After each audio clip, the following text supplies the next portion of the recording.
பொதுவாக வைகுண்ட பெருமாள் கோவில்களில் பெருமாள் சயன கோலத்தில், அதாவது அமர்ந்த நிலையில் தான் காட்சி தருவார். ஆனால் இந்த கோவிலில் நின்ற கோலத்தில் காட்சி தரார்.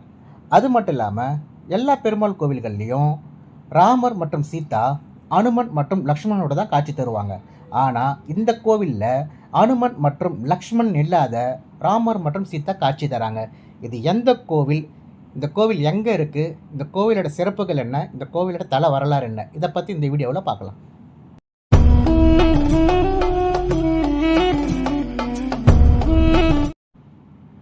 Good morning friends.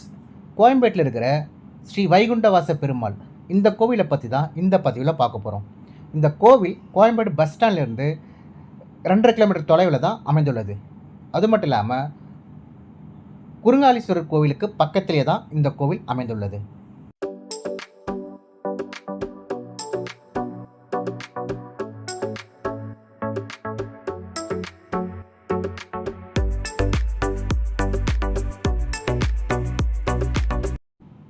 பன்னிரெண்டாம் நூற்றாண்டைச் சேர்ந்த இந்த கோவில் குலோத்துங்க சோழனால் கட்டப்பட்டதாக சொல்லப்படுகிறது. கோவிலுக்கு உள்ளே நுழைந்ததும் கொடிக்கம்பமும் பலிபீடத்தையும் காணலாம்.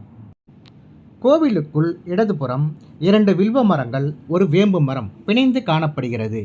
இவை சிவா, விஷ்ணு மற்றும் அம்பிகை அம்சமாக கருதப்படுகிறது. இதனால் இதை பார்வதி சுயம்பர விருட்சம் என்று சொல்லப்படுகிறது. கல்யாண தோஷம் நிவர்த்தி செய்ய ஒவ்வொரு செவ்வாய்க்கிழமையும் இந்த விருட்சத்திற்கு பக்தர்கள் பூஜை செய்கின்றனர். கருவறை முன்மண்டபத்தில் வால்மீகி மகரிஷி, லவன் குசன் உடன் சேர்ந்தார் போல் உள்ளார்கள். வால்மீகி மகரிஷி அமர்ந்த நிலையில் அவருக்கு இருபுறம் லவன் குசன் இருவரும் அவரை வணங்கியபடி இருக்கிறார்கள். அது மட்டும் இல்லாமல் இங்கு சீதை கர்ப்பவதியாக அமர்ந்த நிலையில் காட்சி தருகிறார். இங்கு வால்மீகி தங்கியதற்கு அடையாளமாக புற்று ஒன்று இருக்கின்றது.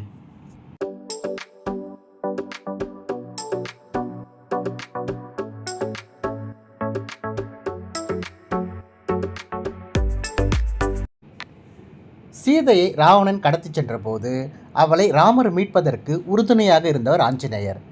லட்சுமணன் நொடிப்பொழுது கூட அண்ணன் ராமனை பிரியாதவர். எனவே ராமபிரான் வீட்டிற்கும் தலங்களில் அவருடன் ஆஞ்சநேயரும் லட்சுமணரும் இருப்பர். ஆனால் இந்த கோவிலில் ராமர், சீதை இருவர் மட்டுமே இருக்கின்றனர். ராமபிரான் அரச கோலத்தில் இல்லாமல் மரவுரி தரித்த கோலத்தில் இருக்கிறார். இத்தகைய கோலத்தை காண்பது மிகவும் அபூர்வம். ஆஞ்சநேயருக்கு இந்த கோயிலுக்குள் வெளியே பிற்காலத்தில் தனி கோயில் அமைக்கப்பட்டுள்ளது. வைகுண்டத்தில் எழுந்தருளியிருக்கும் பெருமாள் சயன கோலத்தில், அதாவது அமர்ந்த கோலத்தில் தான் இருப்பார். ஆனால் இங்கு நின்ற கோலத்தில் ஸ்ரீதேவி பூதேவியுடன் இருக்கிறார். உற்சவர் பக்தவச்சலர் இடது கரத்தால் பக்தர்களை அழைத்து வலது கரத்தால் ஆசீர்வதிக்கும் கோலத்தில் இருக்கிறார். பக்தனுக்கு அருள் செய்பவர் என்பதால் இவருக்கு பக்தவச்சலர் என்ற பெயர் வந்ததாக சொல்கிறார்கள். இந்த கோவிலில் உள்ள விமானம் சுவாமியின் நிழல் போல் அவரது வடிவில் இருப்பதாக ஐதீகம். எனவே விமானத்திற்கு சாயா விமானம், அதாவது நிழல் விமானம் என்று பெயர். இந்த கோவில் காலை 6:30 மணி முதல் 11 மணி வரையிலும், மாலை 4 மணி முதல் இரவு 8:30 வரையிலும் திறந்திருக்கும். இப்போ இந்த கோவிலோட தல வரலாறு பார்க்கலாம். அதுக்கு முன்னாடி நம்ம சேனலை சப்ஸ்கிரைப் பண்ணுங்கள், ஷேர் பண்ணுங்கள், கமெண்ட் பண்ணுங்கள். அப்படியே பெல் ஐக்கானையும் ப்ரெஸ் பண்ணுங்கள். அப்போ தான் நம்ம போடுற வீடியோ உங்களுக்கு நோட்டிஃபிகேஷனில் வரும்.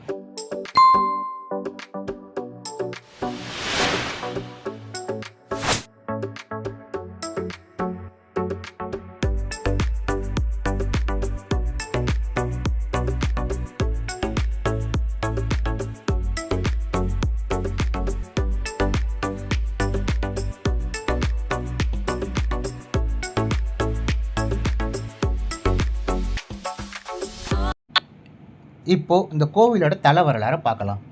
அயோத்தியில் ராமபிரான் ஆட்சி பொறுப்பேற்ற பின்பு சீதையின் கற்பிற்கு களங்கம் உண்டாகும்படி சிலர் அவதூறாக பேசினர். சீதையின் கற்பை நிரூபிக்க ராமர் அவளை வனத்திற்கு அனுப்பினார். வனத்தில் இருந்த வால்மீகி முனிவர் சீதைக்கு ஆதரவு கொடுத்து தன்னுடன் தங்க வைத்தார். கர்ப்பவதியாக இருந்த அவள் வால்மீகி ஆசிரமத்தில் லவன் குசன் என்னும் 2 மகன்களை பெற்றாள். ராமன் தங்களது தந்தை என தெரியாமலேயே லவகுசர் வளர்ந்தனர். இந்த சமயத்தில் ராமன் அயோத்தியில் அஸ்வமேத யாகம் நடத்தினார். அஸ்வமேத யாக குதிரை லவகுசர் வசித்த பகுதிக்கு வந்தது. இந்த குதிரை இவர்கள் கட்டி போட்டு விட்டனர். குதிரையுடன் வந்த சத்ருகனன் குதிரை விடுவிக்கச் சொல்லியும் அவர்கள் கேட்கவில்லை. மேலும் சத்ருகணனுடன் போரிட்டு வென்றதோடு குதிரையை மீட்க வந்த லட்சுமணரையும் வென்றனர். இதை அறிந்த ராமன் வனத்திற்கு ஒரு ஒற்றனை அனுப்பி சீதையையும் வால்மீகியும் அழைத்து வரும்படி செய்தார். இதனிடையே வால்மீகி மகரிஷி லவகுசர்களிடம் ராமனே அவர்களது தந்தை என்பதையும் எந்த சூழ்நிலையில் சீதாதேவியை ராமபிரான் காட்டுக்கு அனுப்பினார் என்பதையும் விளக்கினார். அப்போது தனது சீடர்களான லவகுசர் அறியாமல் சத்ருகணன், லட்சுமணர் மற்றும் தந்தை ராமனை எதிர்த்ததற்கு மன்னிக்கும்படி வேண்டினார். திருமால் அவருக்கு வைகுண்ட வாசராக காட்சி தந்து அவர்களை மன்னித்து அருளினார். வால்மீகியின் வேண்டுதலுக்காக பெருமாள் வைகுண்ட வாசராக இங்கே எழுந்தருளினார். இதனால்தான் இத்தலத்து சுவாமி நின்ற கோலத்தில் காட்சி தருகிறார்.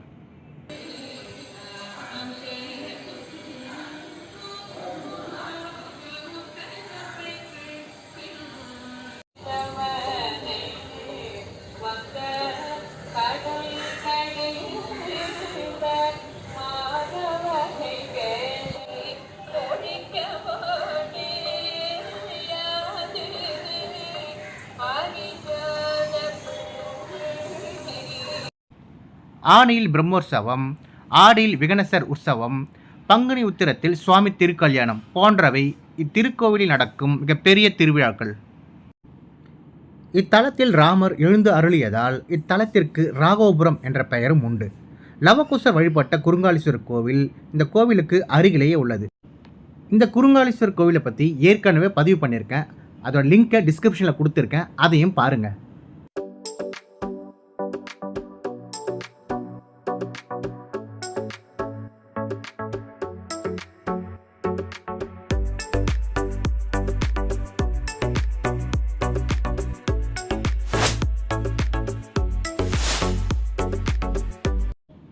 இந்த கோவிலில் கனகவல்லி தாயாருக்கும் ஆண்டாள் தாயாருக்கும் தனித்தனி சன்னதிகள் அமைந்துள்ளன.